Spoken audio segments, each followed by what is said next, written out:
With Star Wars Celebration 2025 behind us, I was curious about the new movie announcement for Star Wars Starfighter. It's to be directed by Shawn Levy and star Ryan Gosling. There are very thin details at the time of this writing, so I thought this would be a good opportunity to do my own pitch. 5 years after the Battle of Exegol, the New Republic is trying to get back on its feet. They're stretched thin and their laws are barely enforced in the Outer Rim territories. Many star systems out there are left to fend for themselves. Everyone in the galaxy heard the Resistance's call for help to eliminate the Final Order. The good and virtuous citizens of the galaxy answered that call. Others saw an opportunity. A group of marauders, the Voidborn Covenant, took the absence of so many and raided the Outer Rim. They have since organized into a formidable force that can't be ignored. They're unified, efficient, and brutal. They take everything and anything they want. They work out of a fortified, derelict Imperial compound on Theta in the Outer Rim called Abyssal Reach. The story opens on the Battle of Exegol, but with a more intimate focus. We follow a single starfighter, a unique X-Wing with a sleek paint job. It weaves and rolls through swarms of TIE fighters, assisting other ships and rescuing fellow volunteers. The camera remains locked on the outside of this ship. No dialogue, no human or alien faces, just pure visual storytelling. The only character that we do get is a gray and seafoam green R7 unit chirping at every downed enemy. This could be a good place for ship cameos like the Falcon or the Ghost. Abruptly, the scene cuts and the sound dies. We get a close-up of Calen Orio, played by Ryan Gosling. He's working in a personal hangar. It's not much more than a dusty garage. The droid Chirp buzzes around the hangar, helping with repairs and maintenance. Chirp is the only thing on this world in good condition. Orio lives on a modest homestead on the planet Airkit. Everything in sight is sun-bleached, worn out, beat down, and used up. We meet a young girl, Lisa. She's all of 10 years old. She runs down the path from the side of an elderly non-human, Vraka. She's excited to see Orio. When he sees her, we get a quick flashback. Orio is working on his pristine X-Wing, the same one that we tracked at the opening of the movie. He is in the very same garage, though it's in much better shape. He's healthier looking, he's happy. It's a stark contrast to how we met him. Another young girl, very reminiscent of Lisa, but clearly a different person, runs that same path toward him, Chirp hot on her heels. Instead of Vraka, it's a young, beautiful woman, Orio's wife. The little girl calls out Daddy as she runs to him. Orio snaps out of it. He's back to the desolate Airkit. Lisa's looking up at him, expecting an answer. He asks her to repeat herself, she asks if he needs help, something along those lines, and he gives her a smile. It's genuine, but is still a bit forced. He's got a lot of sadness in him. She picks up some tools and begins to clean them with a rag, following suit to what he's doing. The two talk easily. It's clear that there's familiarity and comfort between them, and this is not their first encounter. We're going to cut away to Borgo Prime, a planet not far from Airkit in the Outer Rim. A Voidborn Covenant raiding force descends on Borgo Prime's main settlement.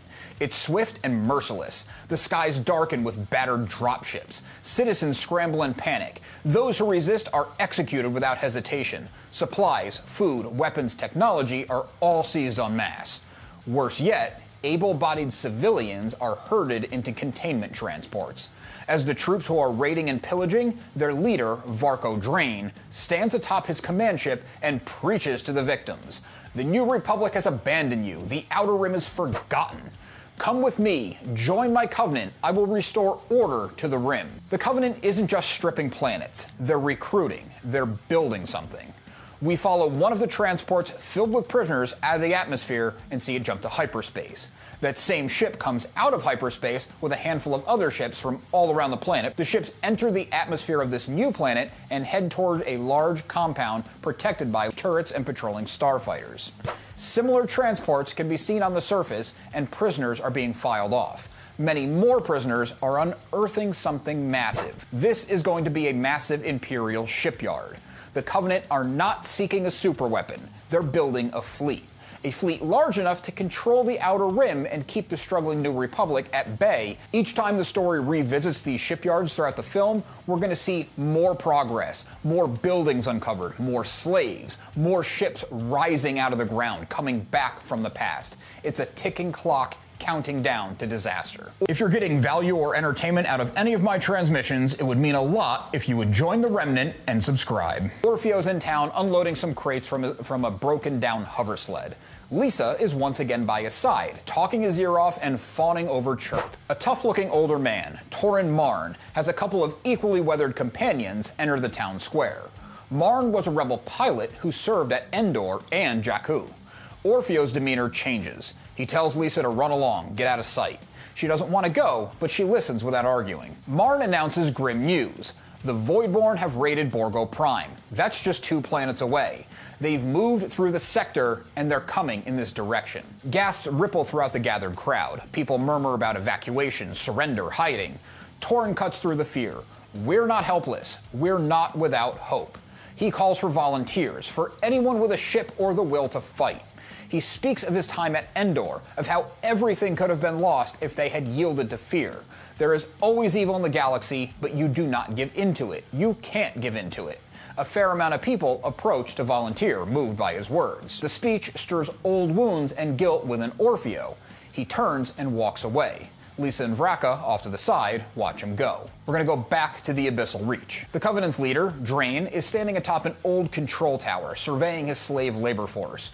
Shapes of large buildings and some very familiar Imperial ships are starting to form as the Earth is cleared away. This is grand in scale. I've got to jump ahead to kind of give you the pitch, but they're going to uncover Star Destroyers. Drain is a scarred veteran of a dozen forgotten wars. He's calculating and ruthless, but he's not crazy. He sees his path to conquest as inevitable. The galaxy owes it to him. Before him, holograms display the Outer Rim's fractured territories and progress of the shipyard excavations. Officers report on new captives and salvage recovered from Borgo Prime. Drain watches with cold satisfaction. The galaxy chose weakness, he says quietly, more to himself than anybody else.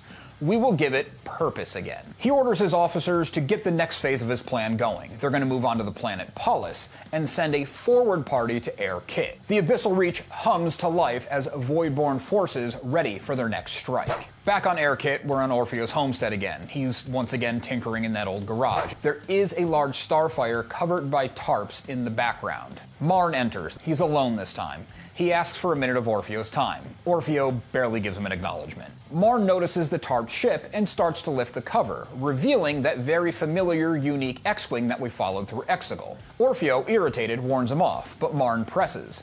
Why won't you help? You could make a difference. A brighter future for your daughter. When Torin mentions your daughter, Orfeo loses it. He charges the man and pulls a concealed blaster. There's pain in his face that is overriding the anger. He says, she's dead. Marn, stunned, asks about the little girl he saw earlier. It's maybe a matter of hours have passed.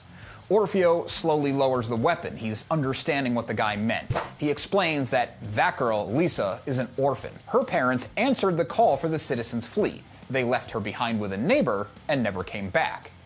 I answered the call. I left, and while I was gone, the Voidborn came. Chirp gives a sad tone in remembrance. The weight of guilt hangs between the men. Torin places a hand on the exposed X-Wing. I fought at Endor.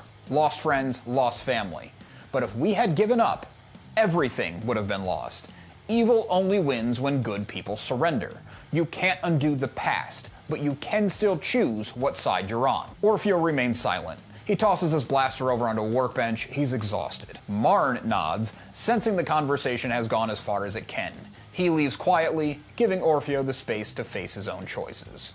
Left alone, Orfeo turns toward the tarped X-Wing. He does look at it before covering it up again with the tarp, a moment of hesitation. Now it's night on Airkit. Orfeo's asleep in his chair. There's a hollow of his family playing on a loop in front of him. It's clear that this is a nightly ritual. Chirp wakes him up with a series of frantic beeps. His external sensors have picked up several Voidborn Covenant ships. They're descending, trying to land just in the outskirts of town, but it happens to be near Orfeo's property. Explosions rock the outskirts as small gunships and speeders peel off from the landing craft. Orfeo sees raiders beginning to move toward the town and toward his hangar. When a few attempt to breach the hangar doors to steal his X-Wing, Orfeo doesn't hesitate. He calls to Chirp to fire up the X-Wing's engines. Instinctively, he pulls out his old flight jacket. I'm thinking it has an Adelphi Rangers patch or something like that. I want to show that he has the combat experience. He was somebody. Chirp beeps excitedly, and he wheels into action. As the Covenant forces try to storm the hangar, Orfeo dispatches them quickly, brutally, and efficiently. Before the final body has fallen, Chirp is on board in the X-Wing and the ship is lifting off. Orfeo climbs into the already moving ship. His X-Wing blasts out into the night sky, cutting through the attacking dropships and starfighters with sharp, precise maneuvers. 3 other ships are in the air helping, Marn and the 2 men who are in town trying to recruit with him. Orfeo's custom X-Wing is doing most of the work. He's outclassing them every step of the way. The citizens of Airkit look up in awe as Orfeo, with Chirp at his side, defends the town from above. As the last raider ship falls flaming into the wasteland, Orfeo circles back. He tells Chirp, next stop, Vraka's. Let's make sure her and Lisa are safe. Chirp whistles and patches a signal through, even as Orfeo speeds low toward the outskirts. Right from there, we get to see Varko Drain's reaction. Back at Abyssal Reach, Varko is listening in on the battle in progress. It's scrambled, but he hears things like Airkit, defenses, came out of nowhere, and then a scream and an explosion. He listens in icy silence as his officers detail the amount of losses that the scouting party at Airkit took. One officer dares to suggest that Airkit may not be worth further effort. Drain strides forward, his voice low and dangerous. We do not retreat from defiance, we erase it. All of his dialogue is very first draft. Something cooler would probably be better. He steps back out onto his balcony, overlooking the sprawling excavation where more slaves toil and massive hulls of Star Destroyers are starting to rise from the earth. Focus all efforts on the Star Destroyer closest to being functional. Get a team inside. I want engines, weapons, shields, and life support running. Prepare a full assault. I want Airkit turned into ash. I don't want anyone left to remember it. Let the Rim see what happens to those who resist the Covenant. I like the idea of this villain just trying to take over his little foothold in space. Going for galactic conquest is too repetitive, it's too much, and it's too unbelievable for what was a group of marauders just 5 years before. But a group of marauders with a Star Destroyer, maybe up to 3, attacking a couple star systems, with the government not quite on their feet, I think that could go a long way and is a pretty believable plot. His officers salute sharply and scatter to their stations. Drain watches his slaves work below, the grim gears of war grinding toward the inevitable destruction. The next day, we get to see the aftermath. There was plenty stolen, plenty burned, plenty taken, some killed. The townsfolk are cleaning up the wreckage when Orfeo and Chirp arrive with supplies salvaged from the raiders. Marn greets him with a nod of respect. There's a glint of hope in his eye now. As they work together, Marn prods at Orfeo's past. Orfeo finally admits that he once served with the Adelphi Rangers, but after the wars, he walked away from that life. The only reason he ever flew into combat again was in answering the Citizen Fleet's call. He trails off at the memory. It's clearly painful. Marn knows not to strike that specific nerve right now. But Marn does press him into joining the militia again. It's not just Airkit that needs defending, but the surrounding planets of the Outer Rim. Orfeo shakes his head. I'm not a joiner, I'll defend my home, but fighting for causes, for broken promises, I'm done with all that. He wipes grease from his hands, his voice tightening. I fought against tyrants. I fought with the Republic. Where are they now while the Outer Rim burns? Where were they when the Voidborn came? Orfeo walks away. He gets some water when Vraka approaches. Her voice is soft but firm. She is very old, older than we've realized before. She says that she was alive when the Jedi kept the peace. After they were gone, the galaxy only seemed to remember their mistakes, their failures. But for all of their faults, when the call came, they were the ones to answer. She steps closer with her gaze right on Orfeo's eyes. It's not about trusting governments or other causes. It's about who you choose to be when the darkness falls. You don't fight for the Republic. You fight for the people who can't fight for themselves. Orfeo looks at her, seriously. There's a conflict raging inside of him. Chirp lets out a hopeful chirp at his side. And for the first time in a long time, Orfeo doesn't turn away. We're going to get into Airkit's preparations. There's probably a couple smaller scenes in here, maybe him going back home, maybe talking his feelings out with Chirp, looking at his family hollows. The finer details would have to be ironed out, of course. He is inspired by Vraka's words, though. Orfeo joins the effort to fortify Airkit. He's not all in yet, but he knows at least this has to happen.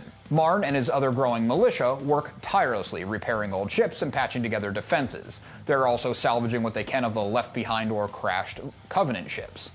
volunteers from neighboring worlds, hearing Airkit's defiance, begin to trickle in with battered but serviceable starfighters. I don't want it to get too cheesy, but show that hope that they tried to get across in The Last Jedi that didn't quite land. We had Broom Boy and maybe that was it, but that kind of thing where they take up the call, the story is spreading, and people say, maybe we can stand up to this. It's kind of like the Rebel Alliance go against the Empire on a smaller scale, but they're learning from their past that if we get ahead of this now, it might not be that thing that we already faced. All of these pilots are coming from surrounding systems, and this is going to be a really cool opportunity to do a nice fan service moment. We can pull in a ton of different ships from past Star Wars projects. We can also bring in some new ones, but it'd be cool to pull in things from concept art, video games, Legends, expanded universe, ships that fans love that the core movies either didn't have time to feature or maybe have forgotten about.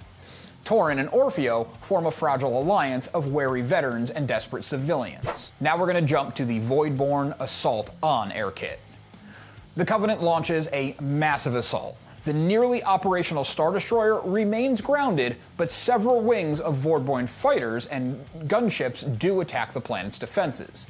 Along with the unique Voidborn ships, I want this to be a new design, something we haven't seen before. The like World War II era plane starfighters from Ahsoka come to mind, something in that vein. Not those exactly, but something that has that like historical resonance, but it's new to the franchise. Those ships are bolstered by very familiar TIE fighters and other familiar Imperial-era ships. There is a ferocious space battle above the planet.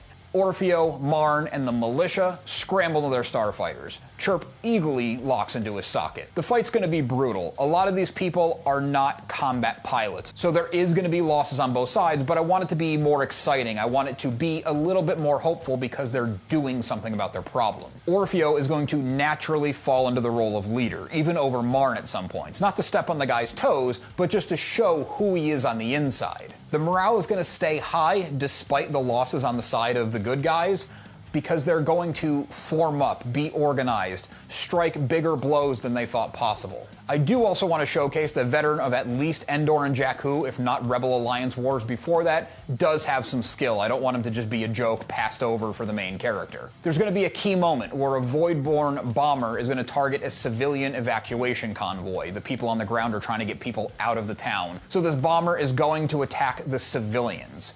Marn intercepts it. He sacrifices himself to save the civilians.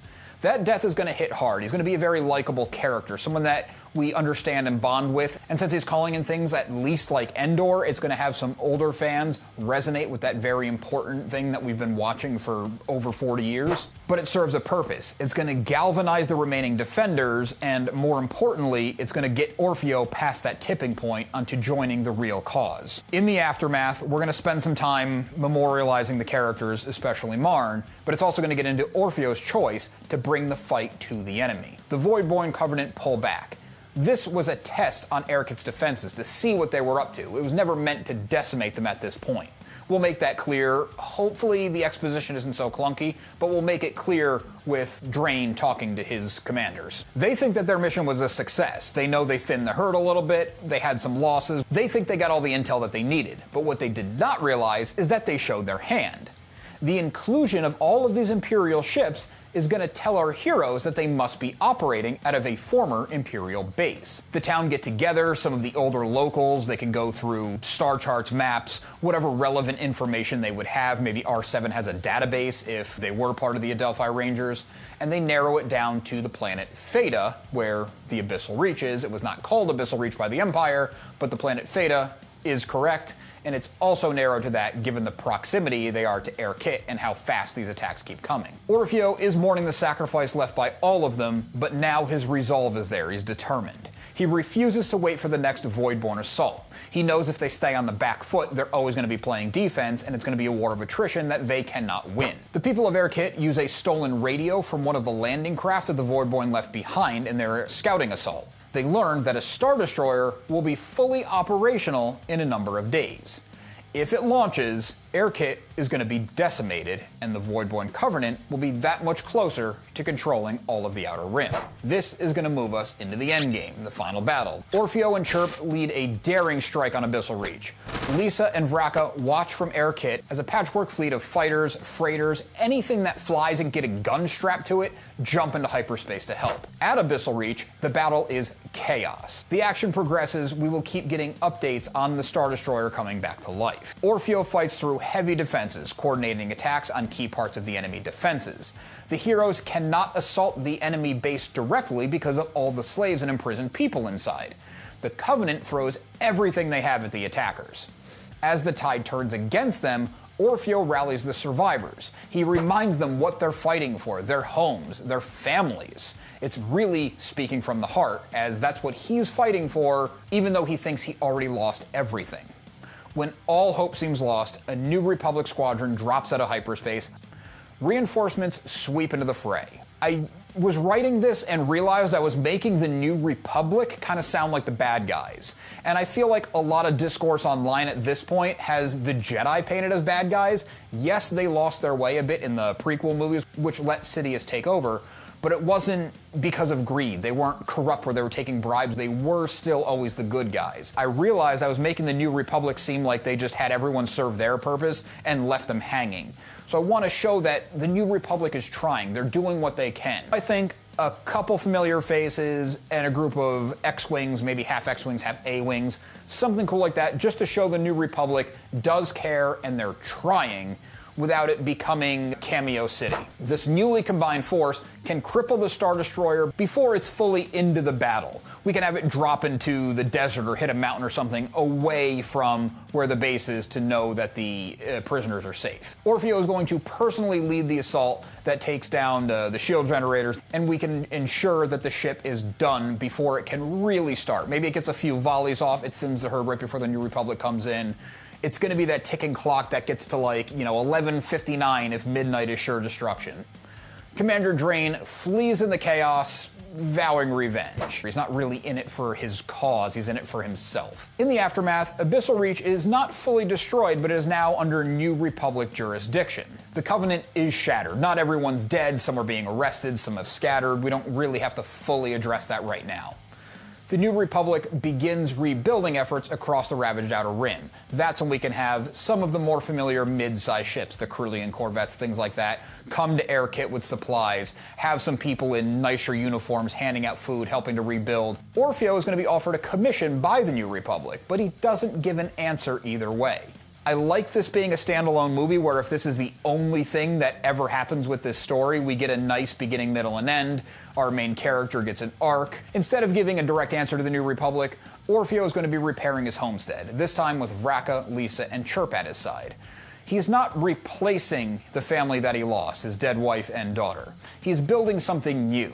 As he and Chirp look to the stars, Orfeo muses quietly that maybe it is time to fly again. I think this pretty well covers the primary story, core characters and villains. I think it does a good job at standing alone, but involving the wider lore. It offers some good cameo options, between ships and characters, without it beating the audience over the head with them. There should be a character or two that are captured so that we can have more of a connection to the beings the Voidborn enslave.